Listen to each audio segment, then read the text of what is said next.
RSA à des heures de bénévolat. Le président républicain du département affirme qu'il ne s'agit pas d'une mesure visant à stigmatiser les bénéficiaires.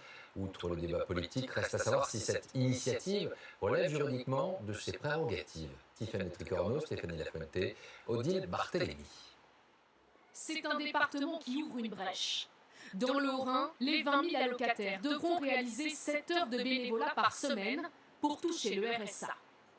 Au choix, maison de retraite, collectivité locale ou encore association. Un dispositif unique en France. Dans ce quartier de Colmar, ces 3 allocataires ont des avis partagés. Isabelle a 39 ans, elle est au RSA depuis 7 ans. Je trouve que c'est lamentable. Alors qu'on nous donne tout de suite du travail et on sortira du RSA. Jennifer touche le RSA depuis 9 ans, elle serait intéressée par ce dispositif.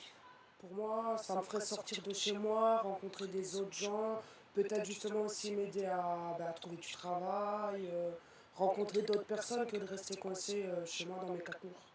Mais pour Johanna, 22 ans et 2 enfants, difficile de s'organiser. Moi, je suis contre parce que déjà, j'ai des enfants en bas âge. Dans les crèches, il n'y a pas de place, donc du coup, pour les faire garder ou quoi, c'est une galère pas possible. Un RSA sous condition, une idée déjà expérimentée dans d'autres départements. Dans la Drôme, le bénévolat est proposé, mais reste volontaire. Et à Cailleux-sur-Mer, dans la Somme, les allocataires peuvent s'occuper 3 jours et demi par semaine de l'entretien de la commune. Le Haut-Rhin devient donc le premier département à le rendre obligatoire dès l'année prochaine. Ça leur permettra quand même doucement de retrouver le marché du travail, puisque personne n'a vocation aujourd'hui dans notre pays à rester de manière indéfinie dans ce dispositif de RSA. Mais cette décision est-elle légale ? Les départements ont en charge le versement du RSA, mais pas les modalités d'attribution.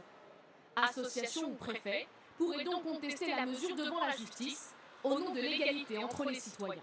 Pourquoi une mesure à part pour des citoyens qui ont plus de problèmes que les autres? Comme toujours, on fait des mesures différentes pour les personnes les plus pauvres. En France, 1 600 000 personnes touchent chaque mois le RSA.